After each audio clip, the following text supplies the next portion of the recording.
The Water Wars. Chapter 1. The Smell of Napalm. I woke up in my tent, and then I reached for my silenced pistol under my pillow. Could have sworn I heard someone coming. I fired twice through the blue tent and heard a body slump over. I zipped open the tent and saw a blonde-haired woman dead on the ground. I rifled through her pockets and found a badge. MI6. Her name was Anna Hendricks. I sighed deeply. The jungles of the Amazon were hot and humid early in the morning today.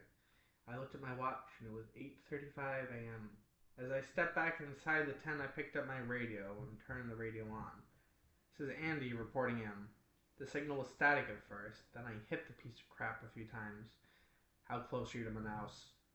I looked at my map. Another 2 hours, then I'll plant the device. The radio fell silent. I packed up the tent and shaved real quick. I looked in the water and saw my semi-long brown wavy hair.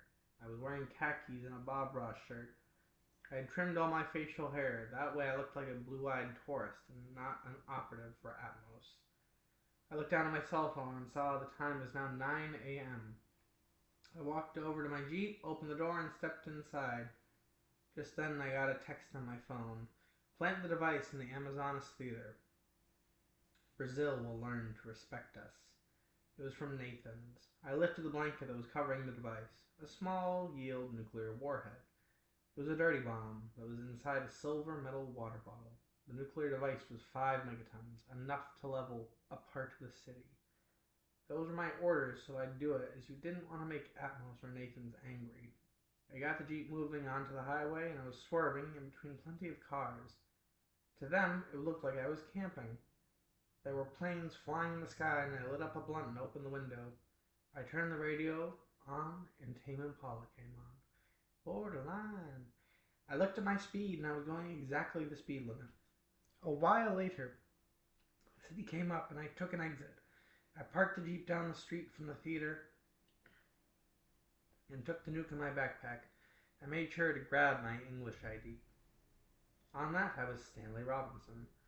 I walked down the street, which smelled like the ocean. There were birds flying and not a cloud in the sky. I got to the theater and flashed my ID. Have you ever been to the theater, Mr. Robinson? I shook my head. Well, I think you're in for a treat, Robinson. Enjoy the show. Your seat is in row 21. I nodded and picked up my ticket. I opened the door and walked inside. The theater actually was beautiful, even though it had to be nuked. I walked the halls and the architecture was immaculate. What a shame.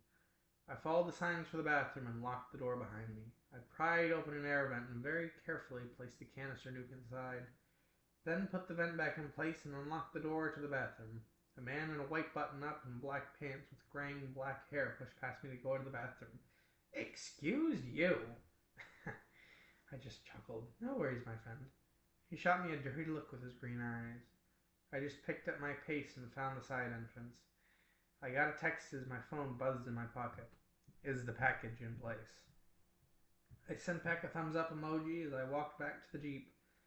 The door was opened and my radio started to beep. I got inside the Jeep and turned on the AC, rifled through my backpack and got the radio out. Good work, Andy. We have a new destination for you, London. We have a lead that you need to follow up on. Go to the airport and flash your Atmos ID. A plane is waiting for you. I listened while absorbing the information. Will do, sir. The Jeep started and I was off. I had a plane to catch after all.